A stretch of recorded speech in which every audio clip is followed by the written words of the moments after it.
Hi, everyone. Thanks for joining us today for the second North Carolina Library Association Technology and Trends webinar on conference prep.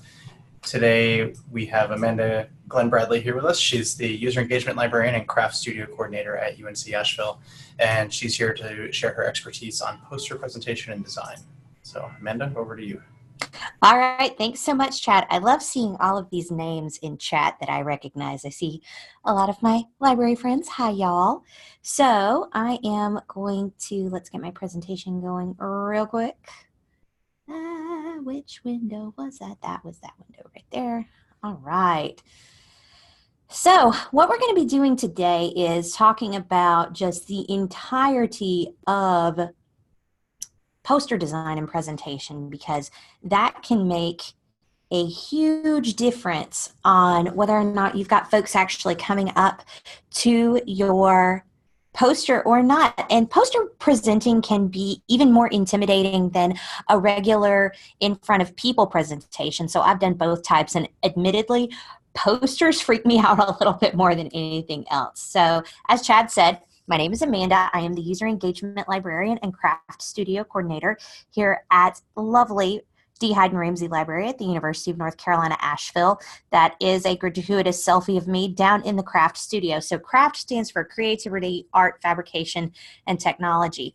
One of the biggest services we offer to our students, faculty, and staff here are posters. We have 2 large format printers, actually about to be a 3rd. I'm super excited. And our folks are presenting on all different types of research. So I have had to, over the past 3 years, basically teach myself and then be able to teach others of exactly what makes a good poster. So what we're going to be talking about today, just kind of a generalized outline, is what makes an Amanda, effective I'm sorry to poster. interrupt, but we're seeing your browser, not the presentation. Oh no! How did that happen?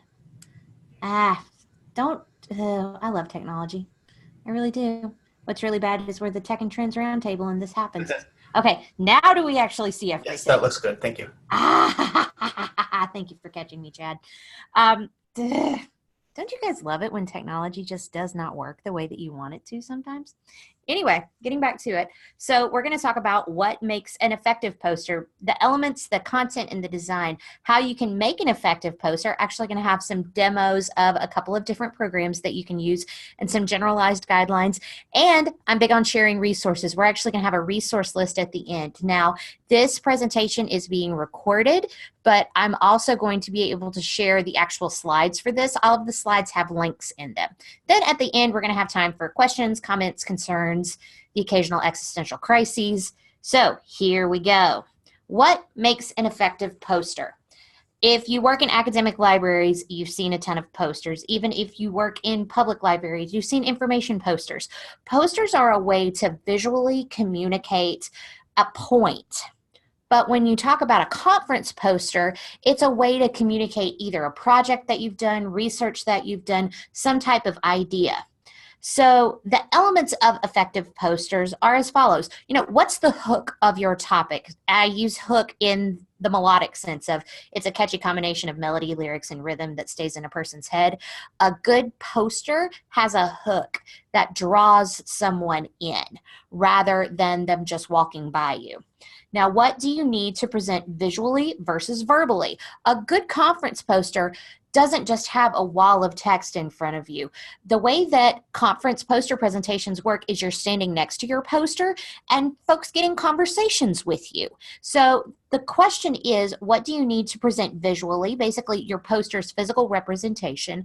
Or what do you need to present verbally? Your elevator speech. Oftentimes, you're encouraged to have maybe 2 minutes of content already in your head for when somebody walks up to your poster, but also be able to speak to the different elements of it and the different portions of it as well. And then something that we need to think about at all times is accessibility. Can all attendees interact with my topic and my presentation? When you have a poster that's dominantly text, that could potentially weed out some of your audience. We want to make sure that our presentations are as accessible as they can possibly be.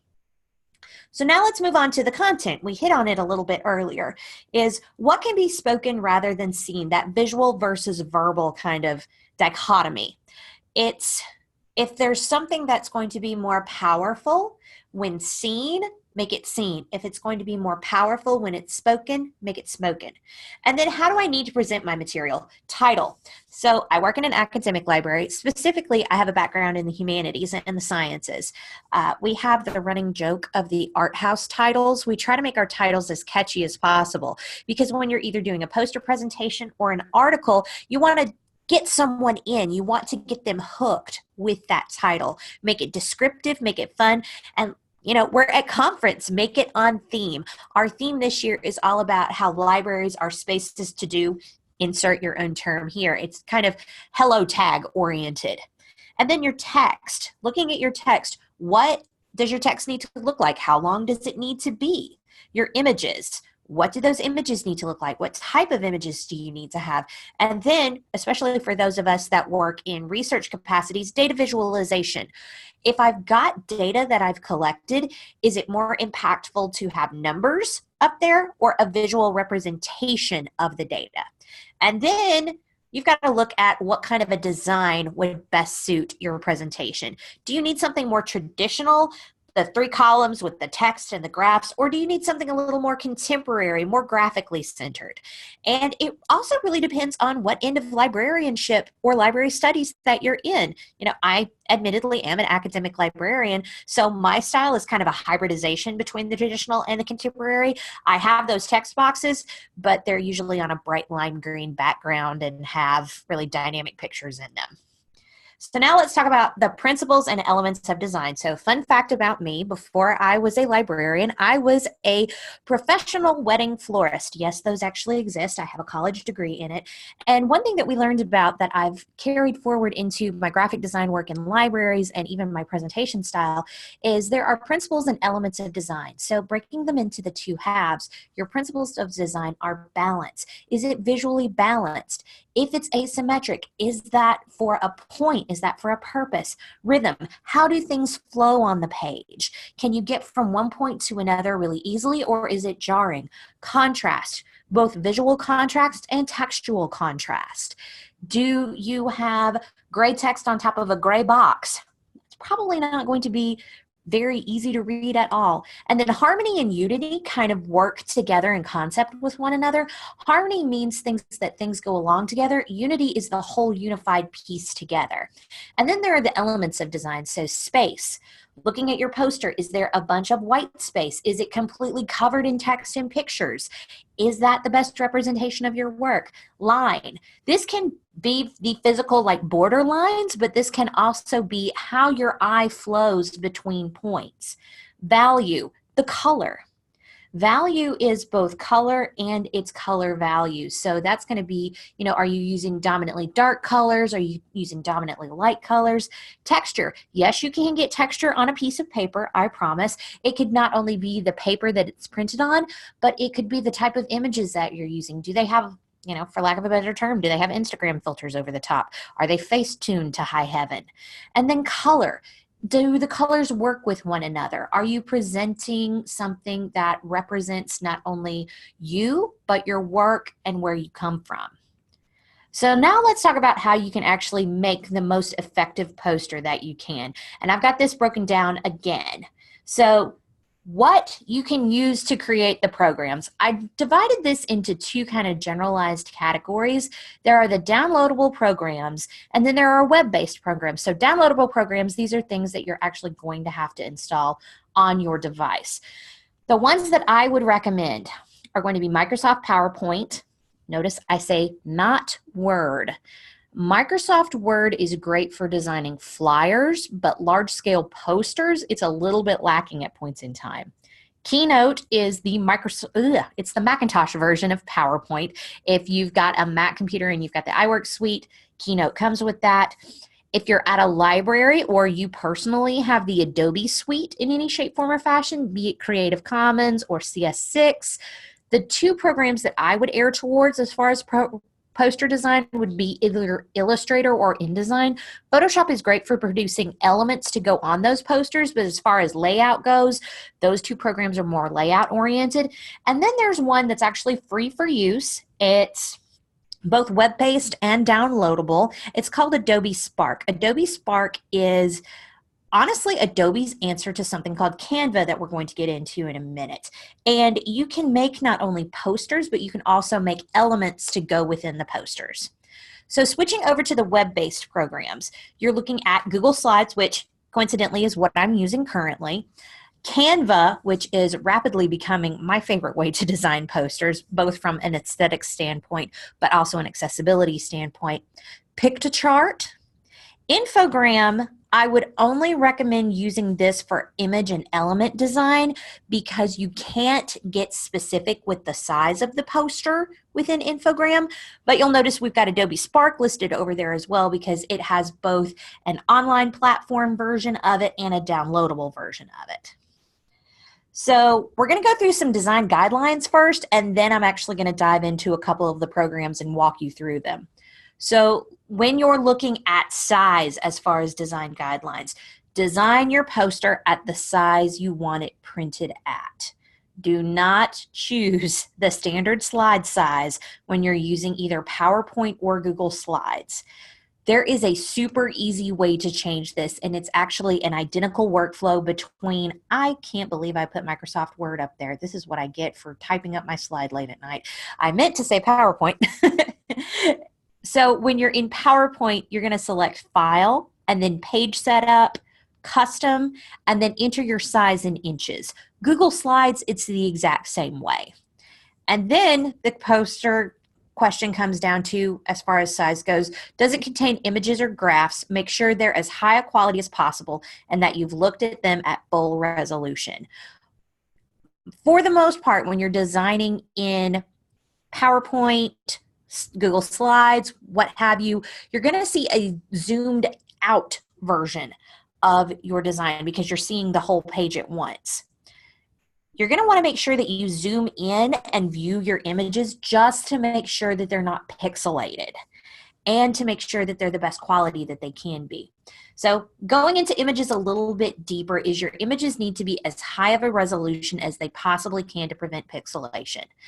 I recommend for the most part when you're looking at print to make sure that your images are at least 200 pixels per inch, more like 600 pixels per inch. What that means is it's got enough pixels packed in there that you're going to be able to see the image clearly.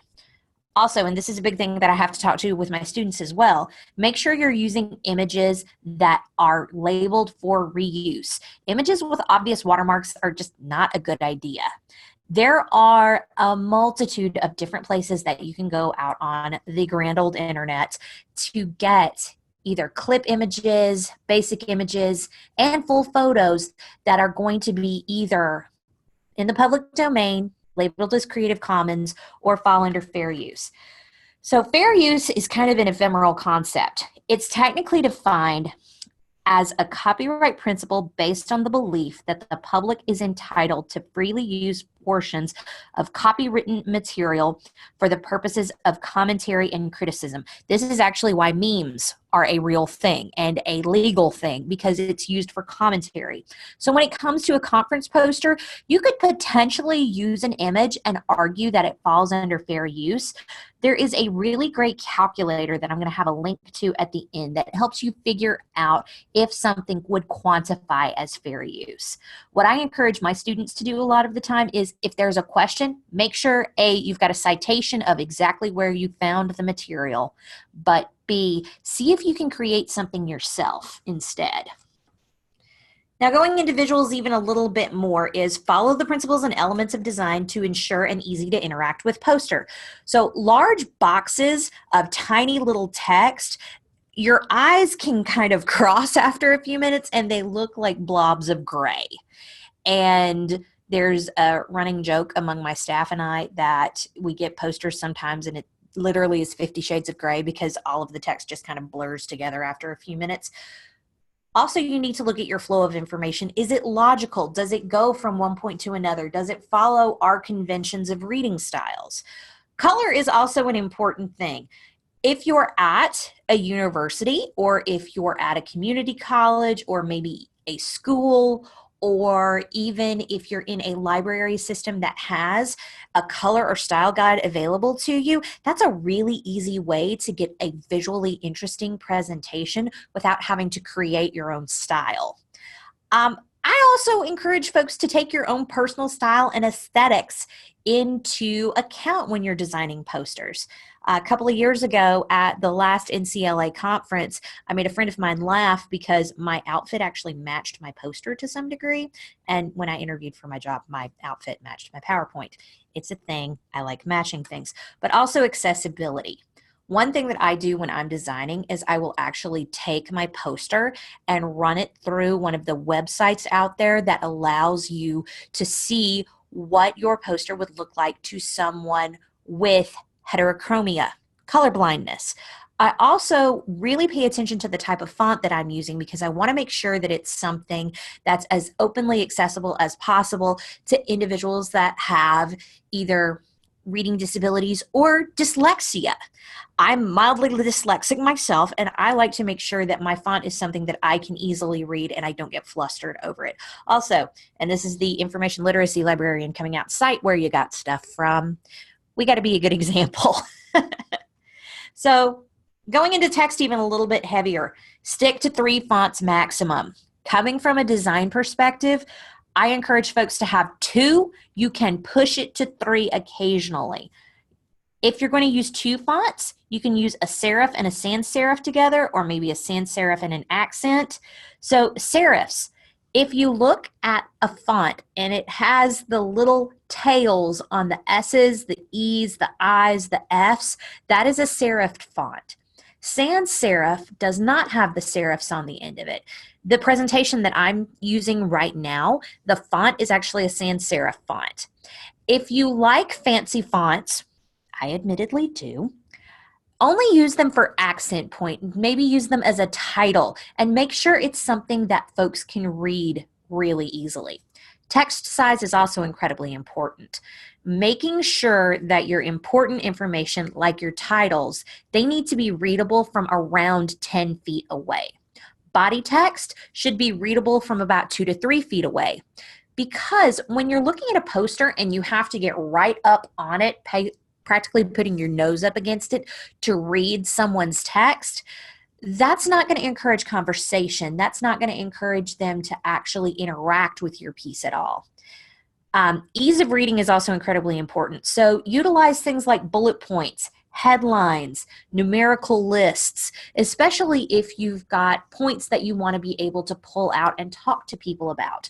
And again, cite your material. I feel like a broken record on that, but it's incredibly important. Also, if someone's really interested in what you've done or what you've researched, that citation is going to give them the ability to go out on their own and investigate what you've done, where your work has come from, and maybe it gives them an idea all of their own as well. Now let's talk resources, and we're actually going to go into some of these individually. So I promised a resource list I come through. So let me real quick switch to my other desktop. There we go. So first thing we're going to do is I'm actually going to show you an example of how to go into PowerPoint and change your slide size. So this is actually one of my slides, one of my posters from 2 years ago. You will notice very quickly that I have a pretty constant color scheme that I use for my work. It is based on the UNC Asheville color guide. Our core colors here at the university are a royal blue, a white, and a black. And then we have, I believe, 6 complementary colors that we use, which are a kind of golden yellow, a yellow-toned orange, a bright lime green, a more olive green, and a teal.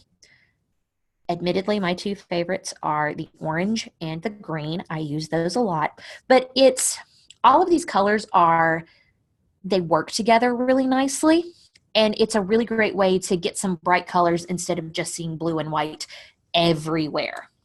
So if I wanted to change the size of my poster, I'm going to come up here to File, and I'm going to go to Page Setup. I've gone ahead and changed this. But what you're going to do, don't select widescreen, don't select banner, don't do on-screen show. You're going to come down here to custom, and you're actually going to type in the size of poster that you want. Now, typically, conference posters, for the most part, are going to be 36 inches high by 48 inches wide. That's 3 feet by 4 feet. Sometimes you see them closer to 2 feet by 3 feet, which is 24 inches by 36 inches. 3 feet by 4 feet is large enough visually to really get folks in, and it gives you a little bit more space to work with as well. So this is an example of a slightly less traditional poster. What I did was, this was actually innovating the concept of a quote-unquote makerspace. This was the very beginnings of the craft studio all those years ago. And this was a poster on actually walking through the process of how to create a makerspace. So I wanted something that actually walked folks through the whole process. Thus, I went with a flow chart kind of concept with pictures on the side to illustrate what we were doing and the kind of outreach that we were doing.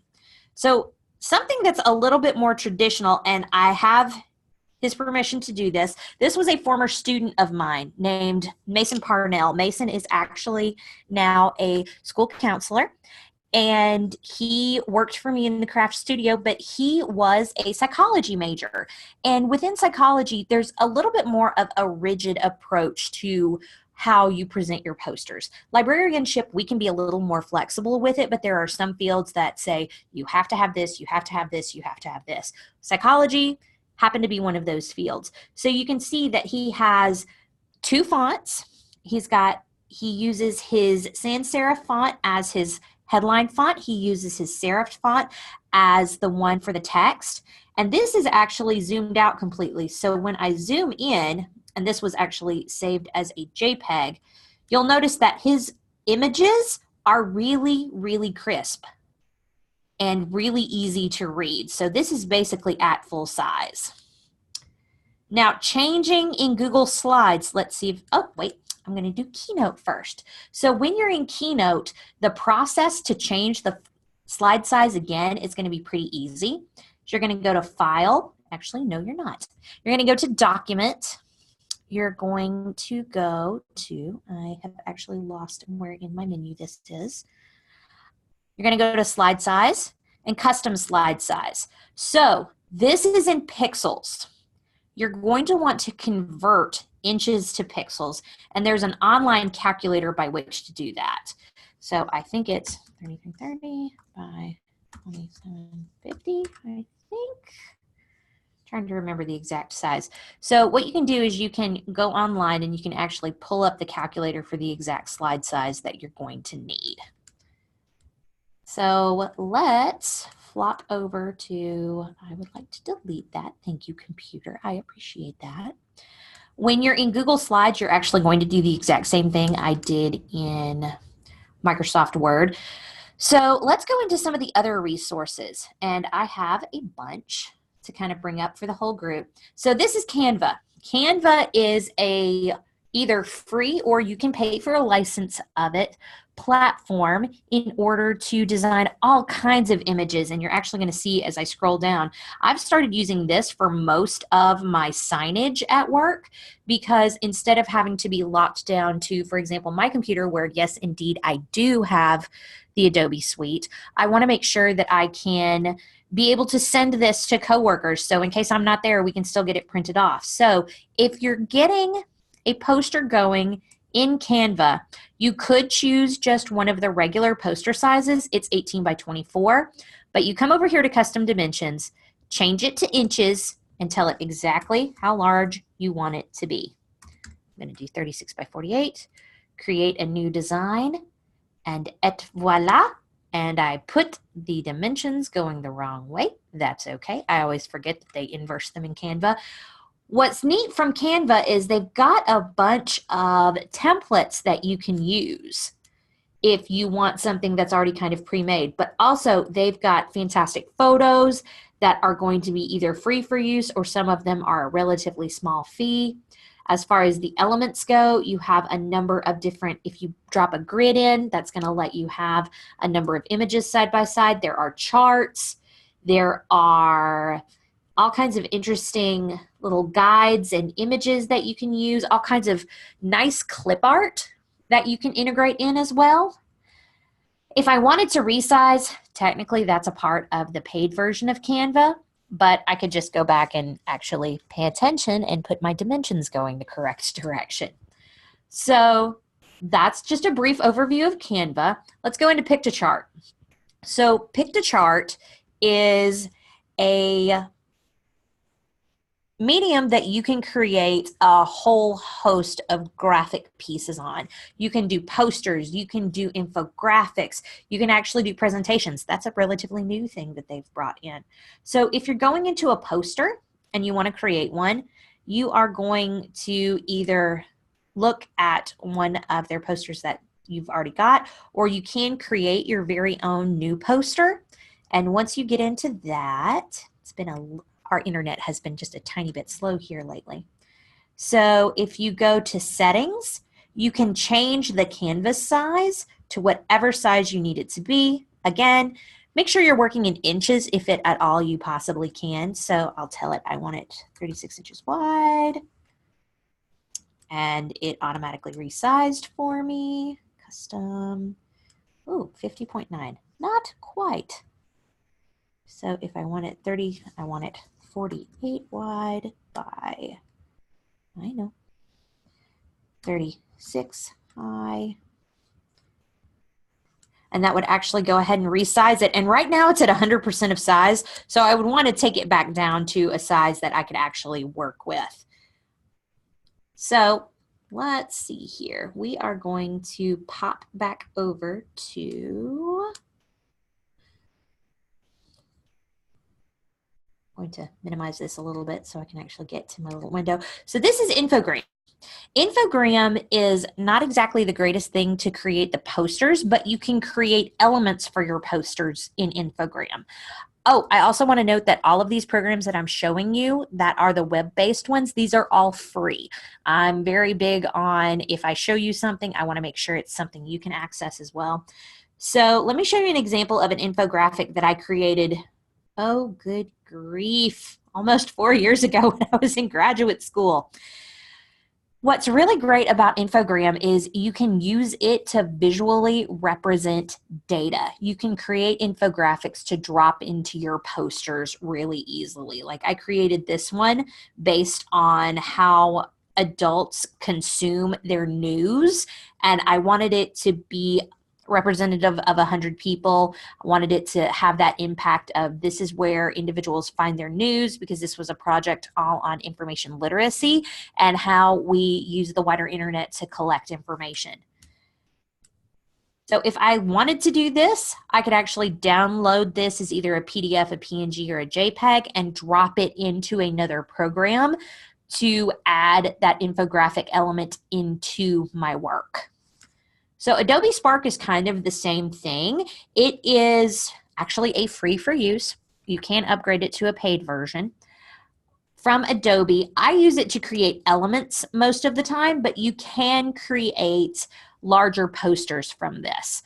I typically use this for promotional material at the library, especially if I'm on the go. I have Adobe Spark installed on my iPad, and it's really great for if I realize, oh shoot, we need a graphic for, if you see the one over here on the far right-hand side, that's before the giant snowstorm hit last December, and I needed a graphic relatively quickly when the forecast changed to we were about to get slammed with a giant snowstorm on what folks could utilize the library to get ready for this giant snowstorm. So if I wanted to go in and create a custom size of image, I would come over here. I could go ahead and go with one of the stock photos, but if you go from start from scratch, you go to graphic, click on custom. Again, you can change it to inches. You can basically format this however large you want this image. Now, the next product I'm going to show you is something that's more for the design part of things. This is Adobe Color. It used to be called Cooler, and this is a way to create your very own color guides. You can take one color and you can create an entire set of color guides off of this. You can also extract it from an image. So let me see here. Am I logged into my account? That is my question right now. that is not what I wanted to do. So if I go to my themes, my color library, you can see that there are actually, I've got my very own personal web guide color. Once you've created a color guide, you can click on it. It will actually give you the hexadecimal values for each of the colors that you've selected. And as we were going through the presentation today, I actually utilized 3 of my colors, the gray, the purple, and the teal, for my presentation, because I wanted something, I'm a very dynamic person, I wanted something that was going to integrate some of my own personal favorite colors, but I wanted it to be a really harmonious color scheme. So I used Cooler to make sure that I wasn't putting things together that were just wildly disparate from one another. As far as fonts go, you can always use kind of stock fonts. This is one of my favorite font resources out there. It's called Font Squirrel. Font Squirrel, these are free for use fonts that come in either OTF or TTF format. They also, for those of y'all that are interested in web design, a lot of them have web kits associated with them, so you can upload them to a web server and you can have a custom font on your web server at the same time. There are just a number of really accessible fonts using this. So you'll notice that they're broken up again by font type. And if you come over here to the far right-hand side, you're going to see different classifications, but also different tags. So you could go with a retro look. You could go with, I would use caution using calligraphy. You know, think of your serif, your sans serif, and your accent font. If you wanted to use a calligraphy accent font, you can go right ahead with that. As far as looking for images goes, there's a few different ways that you can go about this if you're not going to use your very own images that you've produced. Wikimedia Commons is one of my favorites because it's a really easy resource to use. You can search for a number of either Creative Commons licensed or public domain images. So let's see what happens when I plug in the word library into Wikimedia Commons. So it's going to take me into what looks almost like a Wikipedia page because it's the same format. And then I'm going to have pictures of all kinds of libraries in here. North American, typical library pictures. And when you find one that you really like, okay, let's go, ooh, Library of Parliament, 1877 in a newspaper. I click on the image, I'm like, ooh, I like this. If I click on more details, it's going to show me where they got it from, potentially, who uploaded it, and what kind of license it's using. This work is actually in the public domain because public domain is author's life plus 70 years or fewer. This was a book published in the 1800s. So if I wanted to download it, all I would have to do then, right-click, save image as, save it to my desktop. Now, if you're looking for icons to use, kind of like clip art, the Noun Project is my favorite resource for this, and all of the icons that I was using earlier in my presentation are all from the Noun Project, specifically from the Duke University Innovation Lab. They put out a number of icons that were public domain, so I didn't have to cite them. I do like giving them credit, though, because they're fantastically produced icons. You can search for anything in this. Okay, we're going to do another test search of library. Let's see what happens. From here, I have, oh, there's so many cute little bookmarks, book cart ones. Okay, let's go with, I really like this one over here, which is Two Computers and Books. So to get this icon, I would just click on Get This Icon.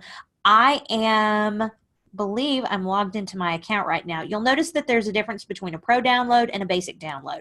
Pro download is completely customizable.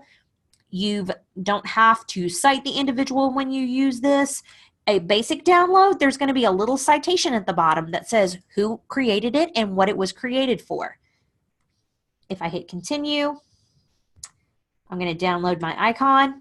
It will save directly to my desktop. And when I drop it into an image, it's going to have that wonderful little created by Peter J. Smits from Noun Project. If I download it as a PNG, that's just going to be an image that I can use. If I download it as an SVG is a scalable vector graphic. I could pop it into Adobe Illustrator, change the color on it. I would still need to cite who it came from, but I could then upload it. So the last resource that I want to point y'all towards, and this is a little self-serving, I will admit it, is the Craft Studio. So this is my library's wonderful studio that I help run. I have a great team of students.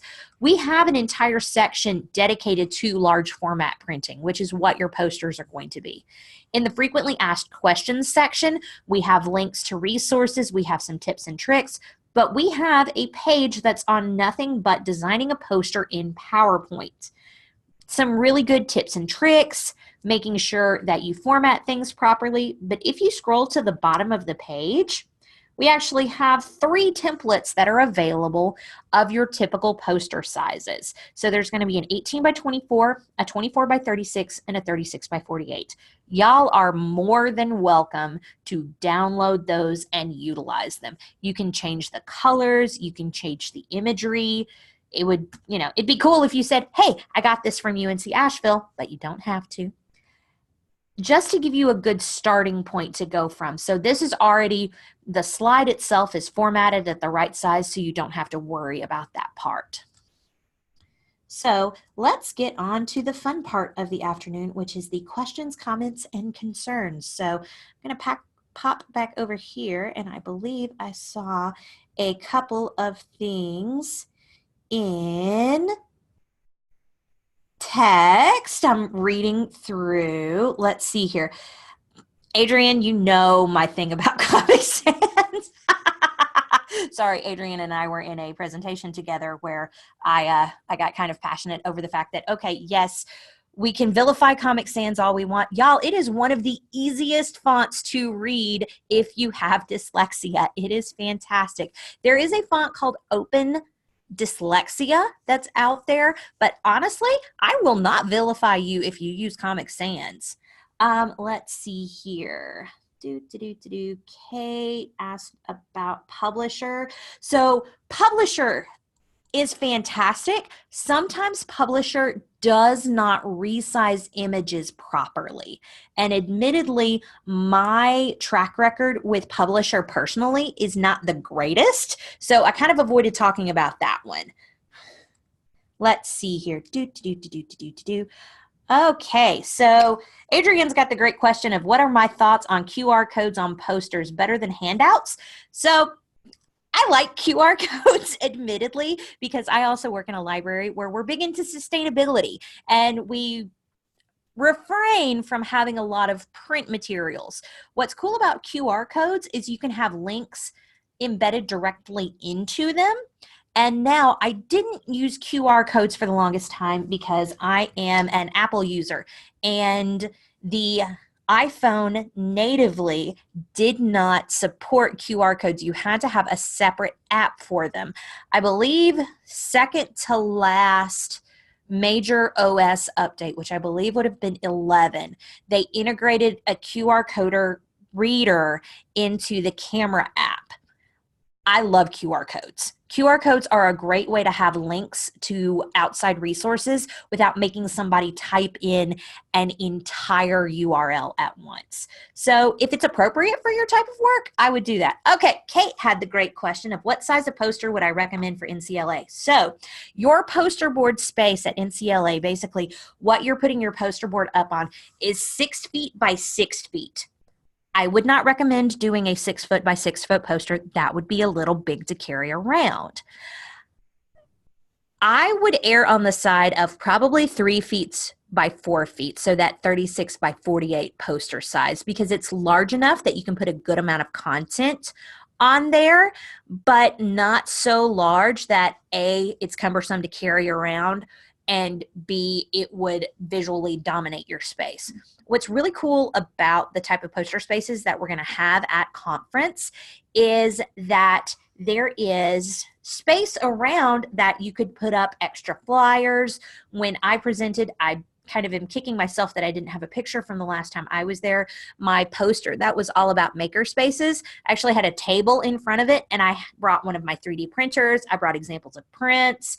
I brought things that people could get hands-on with. So if you've got a poster that would work really well with some type of hand-on material down on a table in front, that could be another fantastic way to go. So Logan just asked, what is NCLA? We are infamous for using acronyms around here. NCLA stands for the North Carolina Library Association. This is a webinar that we decided to put on in advance of our biennial conference. And folks got, oh my goodness, quite a few posters that are going to be presented in a number of sessions at conference. So we wanted to have a webinar that was about kind of generalized poster design to take some of the anxiety away from that as well. So anybody's got any more questions for me? I'm always up to answer things.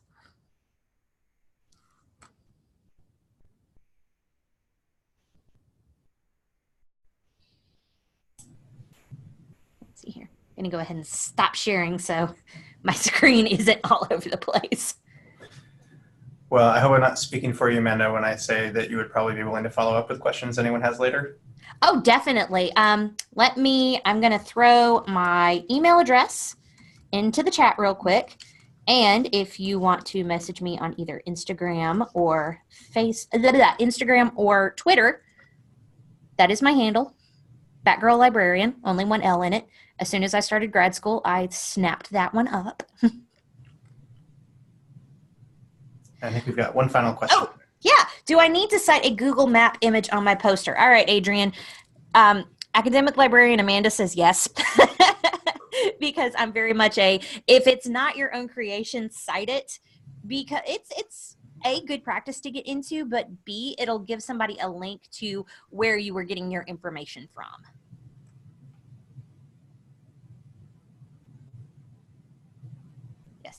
Ooh, morguefile.com. Ooh, Kate, you've just given me a new resource that I have never heard of. Morguefile.com for free photos, but you need to cite them. Yeah, I feel like such an academic that I'm like, if it's not an original thought out of your head, cite it.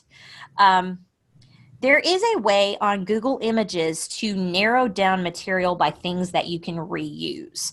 If you go to a Google image search, there's going to be usage as a drop-down menu. If you change it to files labeled for reuse or reuse with modification, those are going to be things that are either Creative Commons or public domain. So then you don't run into that whole issue.